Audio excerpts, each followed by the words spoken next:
நாத்து நட்டு நானேறியே நடவு நட்டு நானேறியே நாத்து நட்டு நானேறியே நடவு நட்டு நானேறியே சேத்துக்குள்ள இறங்கையிலே செல்ல முகம் வாடுதுங்க சேத்துக்குள்ள இறங்கையிலே செல்ல முகம் வாடுதுங்க தனனே நன்னானே தனதன நன்னே நன்னானே. பானு என்னம்மா கல்யாணம் ஆயிடுச்சுன்னு சொன்னாங்க, புருஷனைய காணும்? அது சரி, சொன்னாங்க நீ வாக்கப்பட்டதையும் சொன்னாங்க, நீ வாழ வந்த வீட்டை பத்தியும் சொன்னாங்க. ஒன்னும் கவலைப்படாத, உன் அறிவுக்கு அழகுக்கு ஏத்த மாதிரி அமெரிக்காவுக்கு போய் ஒரு பையனை பிடிச்சு கல்யாணம் பண்ணிடுவோம். இங்க பாருங்க, சும்மா இந்த மாதிரி எல்லாம் பேசிட்டு இருக்காதீங்க. கல்யாணங்கிறது ஒரு பொண்ணுக்கு வாழ்க்கையில ஒரு தடவை தான். அது எனக்கு எப்பவோ முடிஞ்சு போச்சு.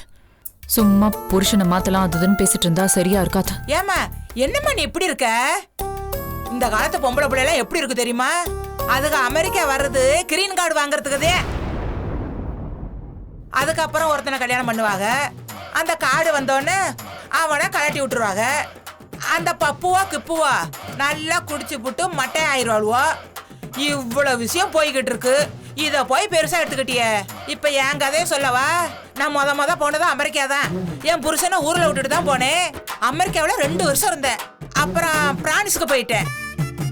அப்ப நான் பிரான்ஸ்ல இருந்தப்பதான் என் புருஷன் ஆண்டிப்பட்டியில மண்டையா போட்டுட்டாரு. உடனே கிளம்ப முடியல. என்ன பண்றது? அந்த சீப்புல பார்த்து 2 சொட்டு கண்ணீரை விட்டுட்டு வேலைய பார்த்துட்டேன். ஸ்கீப்பா? ஆமா, அந்த சீப்பு. ஓ, ஸ்கைப்பா? அதுதான் சேப்பு சேப்பு.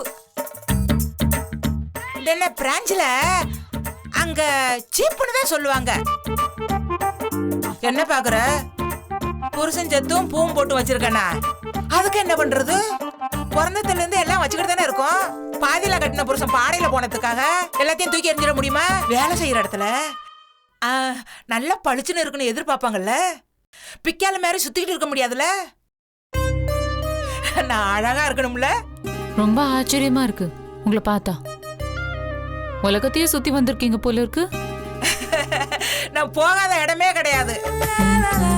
மதுரை, தேனி, சின்னமனூர்ல பிறந்து சீனா வரைக்கும் பார்த்துட்டு வந்துட்டேன். என்ன இப்ப கொஞ்சம் வயசாகி போச்சு. இனிதான் ஊரு பக்கம் போய் செட்டில் ஆகலான்னு நினைச்சுக்கிட்டு இருந்தேன். அப்பதான் உங்க அப்பாவை பார்த்தேன். அவரு எனக்கு தூரத்து சொந்தம் இல்லையா? நான் வீட்டுக்கு வந்தப்போ அப்பா ரொம்ப புலம்புச்சு. என் பொண்ணு ரொம்ப கஷ்டப்படுறான்னு. அதான் இங்க ஓடி வந்தேன். ஆனா உன்னை நான் பார்த்தேன கண்ணு, எனக்கு ரொம்ப பிடிச்சு போச்சு. எனக்கும் முதல் இப்ப உங்களை ரொம்ப பிடிச்சிருக்கு. எங்களை எல்லாம் பார்த்தோன்னு பிடிக்காது, பழக பழகதான் பிடிக்கும்.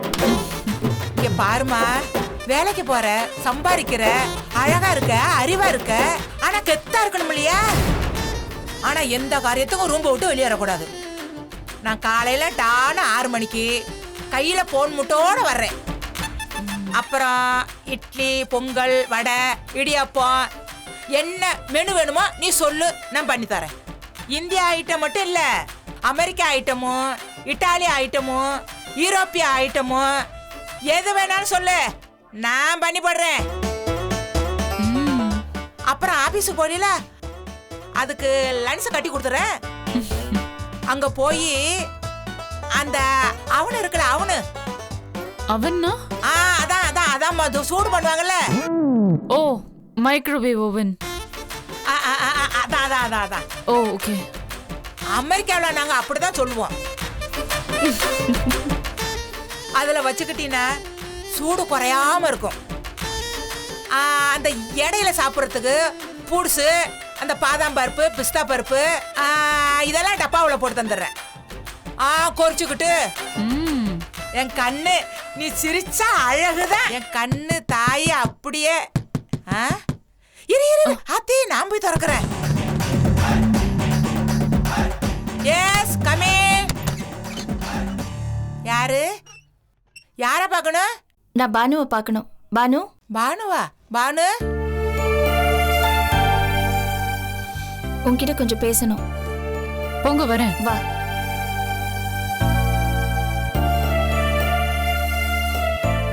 சொல்லுங்க. ஏன் பானு, நம்ம வீட்ல இத்தனை பேர் இருக்கும்போது நீ மட்டும் உனக்கு வேலைக்கு ஆள் வச்சா நல்லாவா இருக்கும்? நான் தான் ஏற்கனவே சொன்னேன்ல, அவங்க வேலைக்காரங்க இல்ல, என் ரிலேட்டிவ். இத பாருடா, முதல்ல தூரத்து சொந்தம்னு சொன்னீங்க, இப்ப என்னமோ க்ளோஸ் ரிலேஷன் மாதிரி பேசிட்டு இருக்கீங்க. தூரமோ பக்கமோ ஆக மொத்தம் அவங்க என் ரிலேட்டிவ், அவ்வளவுதான். இது பார் பானு, நீ பண்றது கரெக்ட் கிடையாது.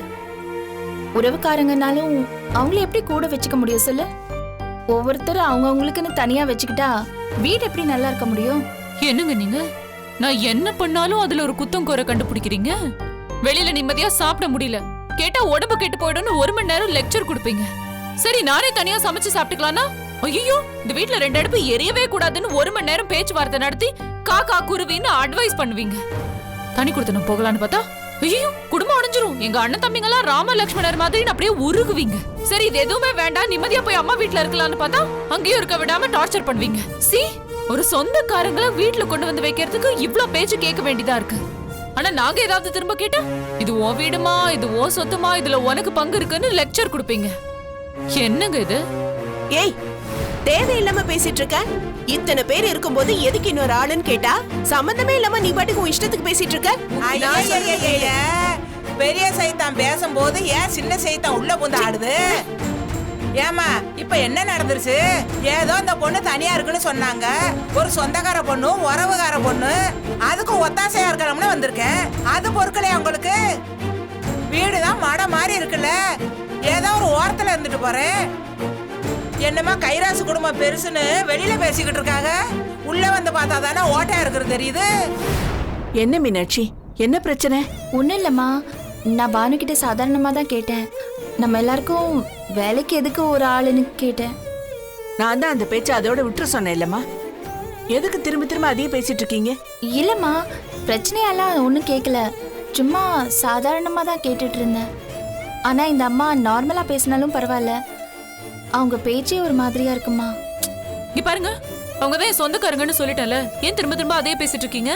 என்னதான் சொந்தமாக இருந்தாலும் மாமியார் வீட்டில் அவங்கள கொண்டு வந்து வச்சுக்கிறது சரியா இருக்காது. நான் எங்கள் அம்மாவை கொண்டு வந்து இங்கே வச்சுக்க முடியுமா சொல்லு? வாட்? Come again? உங்க அம்மா அப்படியே வந்துட்டாலும் உங்களுக்கும் உங்க அம்மாக்கும் இருக்கிற ரிலேஷன்ஷிப் தான் ஊருக்கே தெரியுமே. இங்க பாரு, நான் ஒரு பேச்சுக்கு தான் சொன்னேன். புகுந்த வீட்டுல நம்ம அம்மா சித்தின்னு சொந்தங்களை கொண்டு வந்து வச்சுக்க முடியாதுன்ற அர்த்தத்துல தான் சொன்னேன். எனக்கு நிறைய வேலை இருக்கு, இதை பத்தி இனிமே பேச வேண்டாம்னு நினைக்கிறேன். என்ன பேசுற நீ? நாளைக்கு ஒன்ன பார்த்து வைஜெயந்தியோ ஆனந்தியோ இதே மாதிரி முடிவெடுத்தா என்ன பண்ணுவேன்? I don't care. I'm going.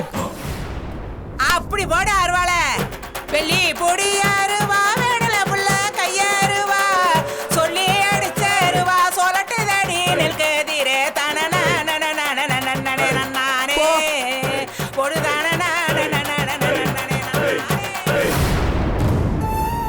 Meenakshi, அந்த அம்மா என்ன பண்ணாலும் பிரச்சனை பண்ணாம அவங்க வேலையை பாருங்க.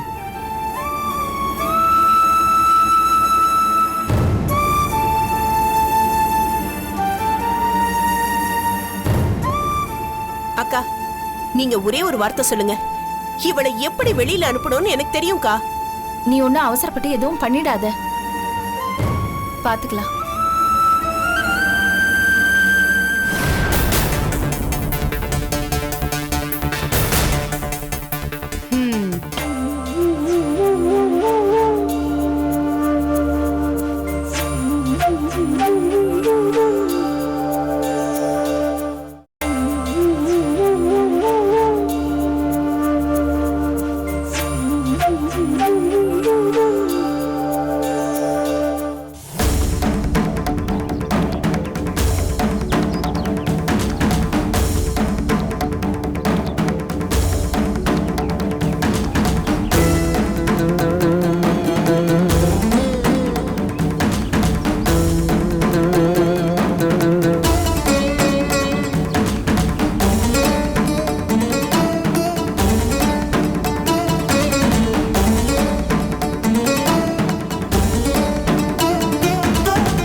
தயவு செஞ்சு சங்க உறுப்பினர்கள் யாரும் சண்டை போடவோ சத்தம் போடவோ வேண்டாம்.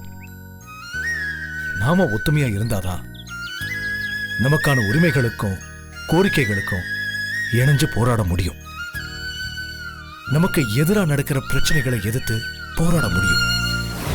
நமக்குள்ள நம்ம சண்டை போட்டுக்கிட்டு இருந்தா அது சரியா இருக்காது. தலைவர் சொன்னது சரிதாப்பா. நாம அடிச்சுக்கிட்டு இருக்காம தெளிவா தீர்க்கமா ஒரு முடிவு எடுக்கணும். முடிவா புது உறுப்பினர் சேர்க்கை, அந்த உறுப்பினரோட அடையாள அட்டைய புதுப்பிக்கும் அடிப்படையில வீரசேனனுடைய அடையாள அட்டைய புதுப்பிக்கிறதுக்கு சங்கம் ஏத்துக்குது. கூட சேர்த்து இன்னும் 10 விண்ணப்பங்கள் வந்திருக்கு. அவங்க விண்ணப்பங்களையும் சங்கம் பரிசீலனை செய்யும். நாங்க சொல்றதை நீங்க கேட்க மாட்டீங்க. உங்க தலைவர் என்ன சொல்றாரோ அதானே கேட்பீங்க. அப்புறம் எதுக்கே என்ன கூட்டா இந்த சேரு நாங்க எதுக்கே?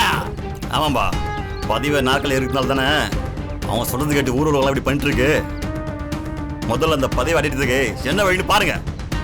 அடுத்தது எப்போ எலெக்ஷன் கேளுங்கப்பா. யோ, நீங்க என்ன வேணாலும் தீர்மானம் போட்டுக்கோங்க. இந்த நிமிஷம் எலெக்ஷன் பத்தி முடிவு பண்ணுங்க. நீங்க எனக்கு தெரிஞ்சாகணும். இன்னும் எத்தனை வருஷத்துக்கு தான் இவனையே தலைவரை வச்சுட்டு அலைவீங்க, கொண்டாடிட்டு இருப்பீங்க? எப்ப பேசுறாலும் வாய அடைக்கிறீங்க. இப்ப எனக்கு முடிவு தெரியணும். வை எலெக்ஷனை வை, போட்டி போட்டு ஜெயிக்கட்டும், தலைவர் ஆகட்டும்.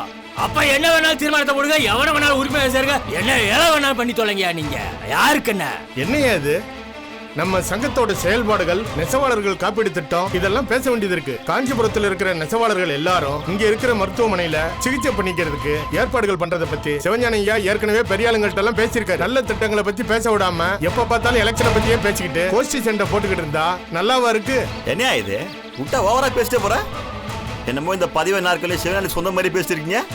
பாட்ட முட்டை காலத்துல இருந்து இவனுங்களே ஆட்சி பண்ணிக்கிறானுங்க. இந்த சிவஞானம் என்ன பண்ணாலும் மொத்த கோஷ்டியா மண்டே ஆட்டுறீங்க. இந்த பாருங்க, திரும்ப எலெக்ஷன் வைக்கிற எந்த திட்டமும் இப்போதைக்கு இல்லை. இந்த ஆண்டு இறுதியில் தான் அதை பற்றி முடிவு பண்ணணும்.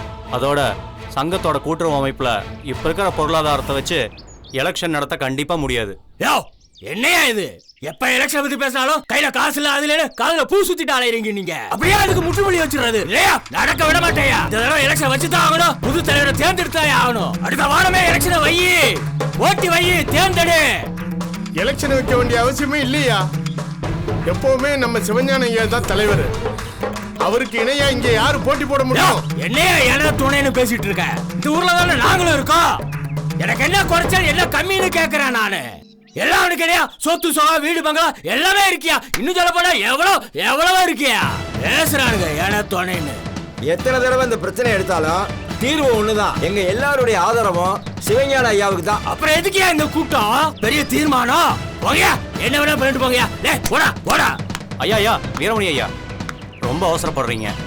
சங்கத்தில் எடுக்கிற முடிவு எல்லாத்துக்கும் இப்படி எதிர்ப்பு தெரிவிச்சுட்டே இருந்தா எப்படி சாத்தியப்படும்? உங்களுக்கு இவன் சொல்றதானே வேற வாக்கு. எங்களை எதுக்கு அந்த பொதுக்குழு கூப்பிடுறீங்க, இப்படி அசிங்கப்படுத்துறீங்கன்னு கேட்கறேன் நானு. இல்ல இவன் மண்டவளம் எனக்கு தெரியாது.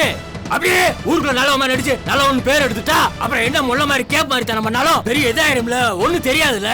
அப்படி நாடகம் ஆடுறான் இவன். இதுக்கெல்லாம் நீங்க ஜால்ரா தேடிட்டு ஜால்ரா. விடுங்கப்பா. இவங்களுக்கு எப்படி அமைதியா நம்ம குடும்பத்தை உடைய தெரியுமோ, யாருக்குமே தெரியாம அரசியல் பண்ண தெரியுமோ, அதே மாதிரி நாமளும் யாருன்னு காட்டுவோம். ஏங்க என்ன பேசிட்டு இருக்கீங்க நீங்க? சும்மா சமாதானப்படுத்துறதுக்காக ஏதாவது பேசிட்டாலே நீங்க. நானா இல்ல சிவஞானமா? பாத்துருவாயா? பாத்துருவாண்டா. ஐயாக்கு மட்டும் ஏதாவது நடந்தது ஒருத்தர் வீடு போய் சேர மாட்டீங்க. என்னடா பண்றீங்க? கை நீட்டி பேசுற, கையை வெட்டி போட்டுருவேன். கையா இருக்காது உங்களுக்கு. இவங்க எப்பவும் இப்படிதாங்க. எனக்கு ஒரு நல்லது நடந்தா உங்களுக்கு பிடிக்கவே பிடிக்காது. இவங்க போற இடம்லாம் நாசமா தான் போகும். மண்ணாதான் பேசுறேன். வாரிசே கொலை குழந்தை, நீ எல்லாம் பேசுறத கேட்டுட்டு இருக்க மாதிரி. அருவாளங்கடா அருவாள் மட்டும் இருந்தது. ஓங்க ஒரு சுத்து ஒரே போடுவோம்.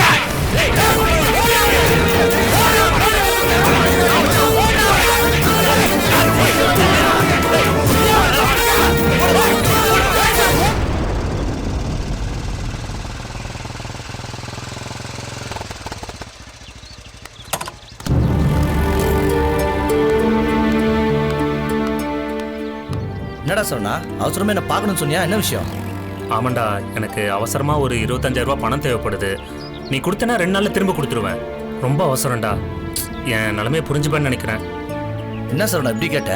என்கிட்ட பணம் இருந்தா நீ கேட்கறதுக்கு முன்னாடியே கொடுத்துருப்பேன்டா. என்கிட்ட எதிர அவ்வளோ பணம்? எங்க அக்கா பிரசவத்துக்கு வந்திருக்காங்க. அவங்கள ஹாஸ்பிட்டலுக்கு கூட்டு போக சொல்லி அம்மா சொல்லும் போது என்கிட்ட பணமே இல்லடா. அக்கா மூஞ்சிய பார்த்தண்டா, அவ காரி துப்பிட்டாடா. வீட்டுல சுத்தமா மரியாதை இல்லடா. எதுக்கு 10 பைசா கூட பிரயோஜனம் இல்லாம புரட்சி போராட்டம் சுத்துறேன்னு அசிங்கமா பேசுறாங்கடா.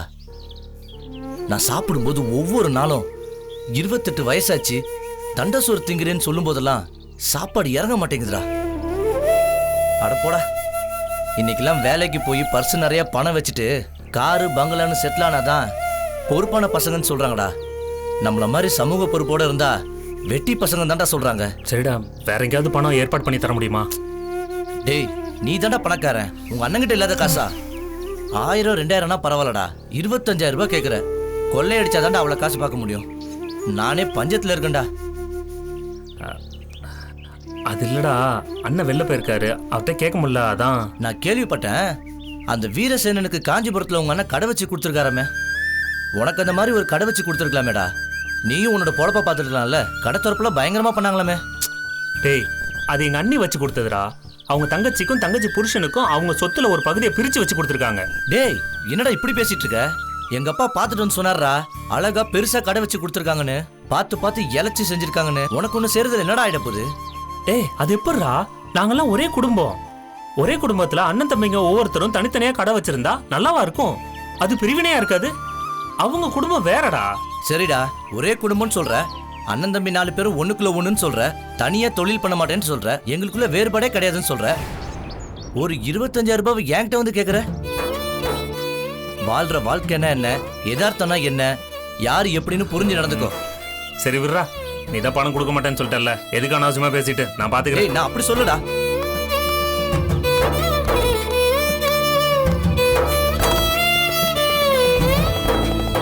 டேய்,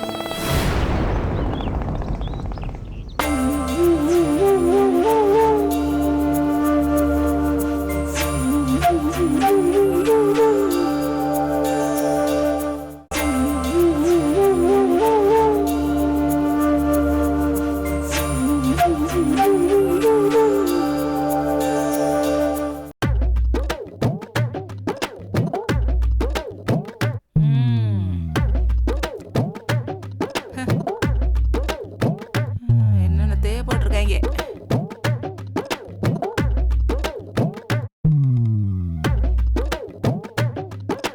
யாரது? என்ன நேர வீட்டுக்குள்ள நுழையிறிய?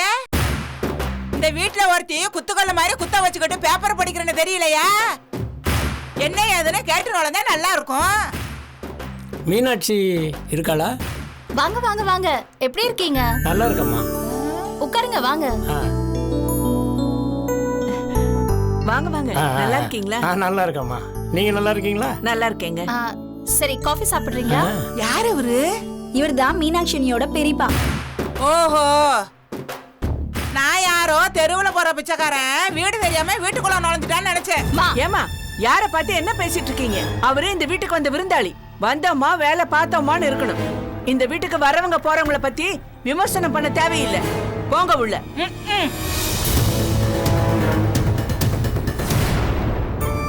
பெரியப்பா, நீங்க எதுவும் மனசுல வச்சுக்காதீங்க. ஆமாங்க. விடுமா, நான் பார்க்கறதுக்கு அப்படி இப்படி தானே இருக்கிறேன். அது சரி, யார் அந்த பொம்பளை? அது பானுவோட சொந்தக்கார பொம்பளைன்னு சொல்லி இங்க வேலைக்கு வச்சிருக்காங்க. முன்னாடி எல்லாம் அடிக்கடி வந்துட்டு போவீங்க, இப்போ பொண்ணு விட மறந்து போச்சு போல இருக்கு. அப்படியெல்லாம் ஒன்றும் இல்லைம்மா. ஊர்ல நிறைய வேலையாயிடுச்சு, காஞ்சிபுரம் பக்கமே வர முடியல. அதான் என் பொண்ணை பார்த்துக்க நீங்க இருக்கீங்கல்ல. சரி சரி, நீங்க 2 பேரும் பேசிட்டுருங்க. நான் உமா கிட்ட காஃபி கொடுத்து அனுப்புறேன். வாடி. மீனாட்சி, இப்படி வந்து உட்காருமா. உங்ககிட்ட சில விஷயம் நேரில் பார்த்து பேசணும்னு தான் வந்தேன். சொல்லுங்க பெரியப்பா. நம்ம ஊர் குலதெய்வத்துக்கு பூஜை பண்ணி ரொம்ப நாளாச்சு. அதை எடுத்து செய்யறதுக்கு பெருசா ஆள் இல்லை. உங்க அம்மாவை பத்தி தான் தெரியும்ல, ஊர் பக்கமே வர்றதில்ல. அப்பா செத்த பிறகு நம்ம குலசாமி கோயிலுக்கு சரியா யாரும் படையல் போடுறதும் இல்லை. இன்னும் சொல்ல போனா உங்க அப்பா இருக்கும்போது அந்த இடம் ஜெகஜோதியா இருக்கும். ஆமாம் பெரியப்பா, பௌர்ணமி பூஜையை பண்ணி அப்பா பெருசா ஊருக்கெல்லாம் அழைப்பு வச்சு விழா மாதிரி நடத்துவாருன்னு நானும் பார்த்திருக்கேன், கேள்வியும் பட்டிருக்கேன். நம்ம கோயில் வேலையெல்லாம் எடுத்து சரி செய்ய வேண்டியிருக்குமா. வம்சாவளியா வந்த கோயில் இல்லையா, அப்படியே போட்டுற முடியாது. இன்னொரு முக்கியமான விஷயம், ஊர்ல உன் பேர்ல இருக்க நிலமெல்லாம் வேற ஆளுங்களுக்கு குத்தகைக்கு மாற்றி விடணும். பழைய ஆளுங்க சரியாக பண்ண மாட்டேங்கிறாங்கம்மா. அதை நீ கொஞ்சம் இருந்து சரியாக பண்ணுனா நல்லா இருக்கும். ஆமா பெரியப்பா, நானும் ஊர் பக்கம் வந்து ரொம்ப நாள் ஆச்சு. இல்லை மீனாட்சி, வருஷ கணக்காச்சு. இந்த முறை நீ வந்தா ரொம்ப நல்லா இருக்கும். நானும் அத்தை கிட்ட சொல்லிட்டு இங்க இருக்கிற வேலையெல்லாம் பார்த்துட்டு ஊருக்கு வரேன். என்ன பண்றது, எப்பவுமே வேலை இருக்கத்தானே செய்யும். உன் வீட்டுக்காரட்டையும் சொல்லிடு, வந்தா 2 பேரும் ஒரு 4-5 நாள் ஊர்ல தங்கி பூஜையெல்லாம் முடிச்சுட்டு நிம்மதியா கிளம்பி வர்ற மாதிரி வாங்க. அது கஷ்டம் பெரியப்பா, என் வீட்டுக்கார் வர்றது ரொம்ப கஷ்டம்.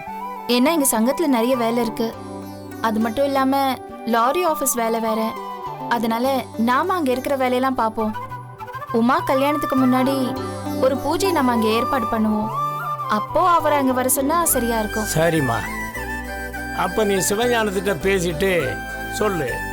அப்படியே உன் வேலையெல்லாம் முடிச்சுட்டு நீ சொன்ன பிறகு கிளம்பி போவோம். ஒரு வாரம் 10 நாள் ஆனா பரவாயில்ல. சரி பெரியப்பா, சரி. இந்தாங்க காஃபி எடுத்துக்கோங்க.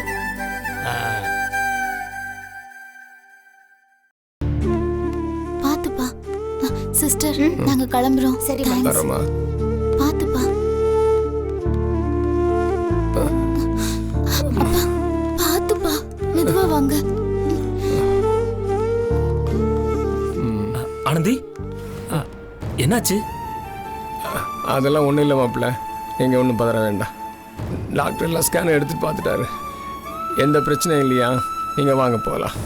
ஆனந்தி, பணம் கேட்கறதுக்கு கடைக்கு தான் போனேன். இன்னும் கொஞ்சம் நேரத்தில் கிடைக்கிற மாதிரி இருந்தது.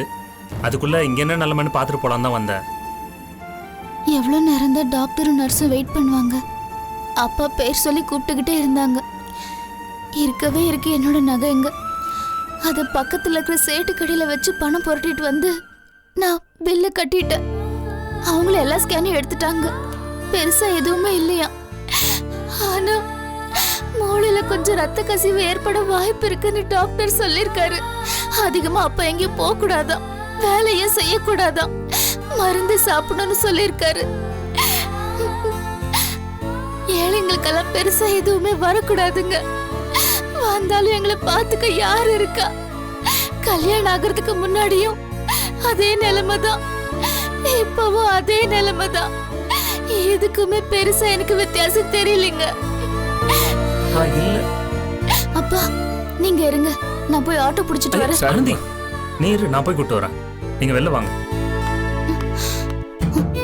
அப்பா போலாம்.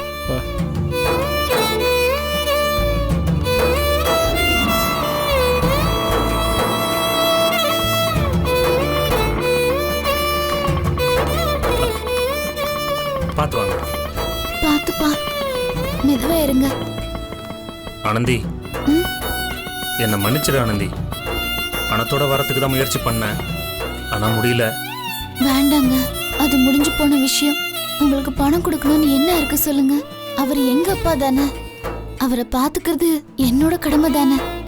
இருக்கிற வரைக்கும் பண்றேன், முடியாத நிலைமையில கடவுள்கிட்ட விட்டுடுறேன், அவ்வளவுதான். மாப்பிள்ள, உங்களுக்கு அறிவுரை சொல்ற அளவுக்கு எனக்கு தகுதி கிடையாது, வசதியும் கிடையாது. ஆனா ஒண்ணு மட்டும் தெரியும், உங்க நல்ல மனசு வேற யாருக்குமே வராது. ஆனா நல்ல மனசை வச்சு எதுவுமே வாங்க முடியாது. வாழணும்னா 4 காசு வேணும். மனுஷங்கிட்ட 4 காசு இருந்தாதான் மதிப்பாங்க. காசு இல்லாத மனுஷனுக்கு இங்க மரியாதையே கிடையாது. பணத்துக்கு தான் மரியாதை. கல்யாண வீடா இருந்தாலும் சரி, கர்மாதி வீடா இருந்தாலும் சரி, கார்ல வரவனை பார்த்து தான் கூள கும்பிடு போடுவாங்க. காந்தியே ரூபா நோட்டில் இருக்கிற வரைக்கும் தான் சிரிச்சுக்கிட்டு இருப்பாரு. அண்ணன், தம்பி, தங்கச்சி, அக்கா எல்லாரும் இருப்பாங்க. அவசரத்துக்கு காசு மட்டும்தான் கை கொடுக்கும். இதெல்லாம் நான் சொல்லி உங்களுக்கு தெரிய வேண்டியதில்லை. இன்னைக்கு சூழல்ல நீங்க பணம் தரலன்னு சொல்லி நான் தப்பா பேச நினைக்காதீங்க. என் இடத்துல ஆனந்தி இருந்து உயிர் போற அளவுக்கு ஆபத்தான நிலையில இருந்திருந்தா உங்களுக்கு எப்படி இருந்திருக்கும் யோசிச்சு பாருங்க. எல்லாமே சொல்லும் போது கஷ்டமா தான் இருக்கும், ஆனா அனுபவிக்கும் போது தான் தெரியும். சரிங்க மாப்பிள்ள, வாங்க போலாம். நான் குத்தி காட்டுறதாவோ உங்களை குறை சொல்றதாவோ நினைக்காதீங்க. இல்ல, என் பொண்ணை உங்களுக்கு கல்யாணம் பண்ணி கொடுத்துருக்கேன். நீங்களும் எனக்கு ஒரு பிள்ளை மாதிரி தான். எனக்கு ஒரு பையன் இருந்திருந்தா என்ன சொல்வேனோ அதைத்தான் நான் உங்கள்கிட்ட சொல்றேன். பார்த்து வாழ்க்கை அமைச்சுங்க தம்பி. ஏறுங்கப்பா. ஆமா, பார்த்து மெதுவா ஏறுங்க.